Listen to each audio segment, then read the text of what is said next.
Now, I decided to put together the best credit card hack that you guys have ever heard of. And when I say that, I really mean it, because it was designed by me. So if you hear anybody else inside of YouTube actually telling you guys this method, we know what channel it actually came from. But today, we're gonna be speaking about exactly if you have challenging personal credit or whether you don't, and you have yet to actually go out and get yourself a credit card. This is gonna be actually the best way to be able to start off and get your limits high reporting to your bureaus. And this is gonna be using the simple method of knowing when the bureaus take a snapshot of your credit cards. When we know this simple method, we're honestly able to hack the credit system.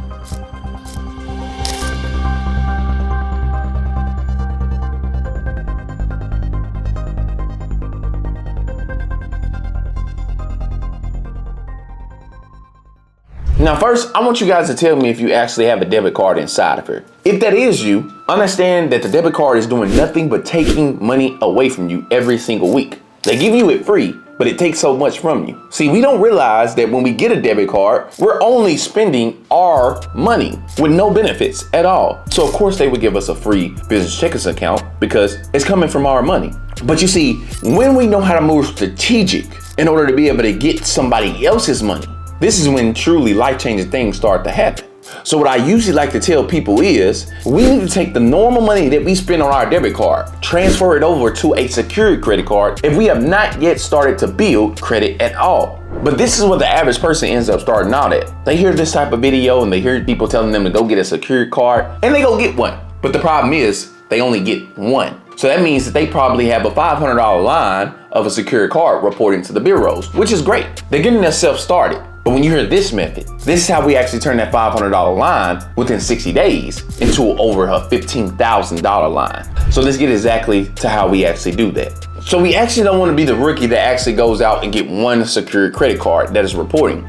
Instead, what we need to do is have this same $500 revolving. You see, there is something when we decide to go out and get a credit card called a credit card statement. On this statement, it has two types of payments I want you to look at. One of them is called the due date and the other one is called the closing date. The closing date is the most important date I want you guys to look at because this is actually when the bureaus take a screenshot of your credit card balance. Now see, how we actually hack the credit card system is if we can find the closing date on our statement and we know that they take a screenshot on this date, we can simply have the ability to transfer this $500 over, which is called a balance transfer when it comes to credit cards. This is basically paying off one credit card with another. I want everybody to say this inside of the chat. Drop it down for me down below. Credit cards are always good for paying off credit cards, and that is called a balance transfer. Let's say that we go out and get a $500 secured card. The closing date on this secured card is going to be on January the 17th. All right, this is perfectly fine. We know that they're going to take a snapshot of our balance and we want to make sure we keep at least 15% of that balance. We want to make sure we keep our utilization at least 15% on this secured credit card. Perfect. How we actually get more bang for our buck is we let them take a screenshot on the 17th, but we get very smart with it because it's revolving money now. So our job is to make the same $500 constantly revolve to one card to the next. How this is done is after they take the screenshot of our positive balance staying underneath 15% of utilization, well then our next secured card that we open up with the same $500 is going to have a different closing date. Now this is perfect because let's say that we had the first screenshot on January the 17th. We take that $500 balance and we transfer it over to the second card, which the screenshot on that card is going to be at least January the 27th. So imagine this, they took the screenshot on the 17th. We transferred it over so they can take the same $500. We transferred it over to a different credit card and waited till the 27th. So they took a screenshot of this. Boom. We open up another secured card, transfer the same $500 over to that third one. Now I know many people are inside of here saying, well, how are we going to pay off all three of the line? Well, it's simple. We constantly make sure the $500 rotates from one card to the third. Now, this is not meant for us to use the money at all. The important part you need to know is that now, instead of having that $500 line reporting to the bureaus, we are now having a $1,500 line reporting. We're just using the same $500 revolving from one card to the next. Now, let me show you exactly what happens when we carry this on throughout a 60-day period. In other words, we're letting the $500 constantly revolve.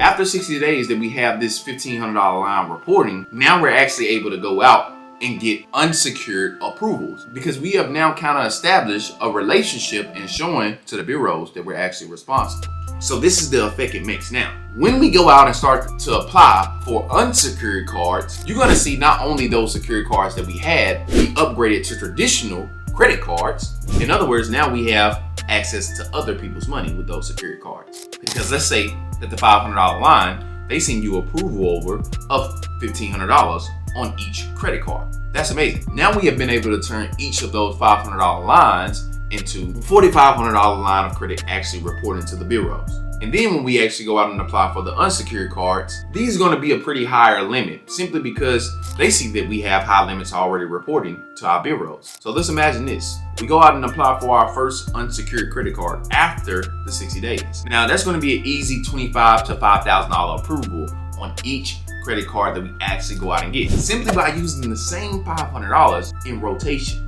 Now, like I said, once again, a lot of these gurus on the internet won't tell you guys this simple snapshot hack when it comes to the credit bureaus. But now you guys know how to actually turn the same $500 into a $15,000 line of credit reporting within under 60 days. Now, if you're somebody that wants to be able to actually take your personal and switch it over all to business, to where these $15,000 approvals are now turning into 50, you want to be able to watch this video right here where I show you guys exactly my $150,000 method when it comes to the business credit card side. This is your boy Kiee Gibson, aka Rich Secrets, and we out YouTube.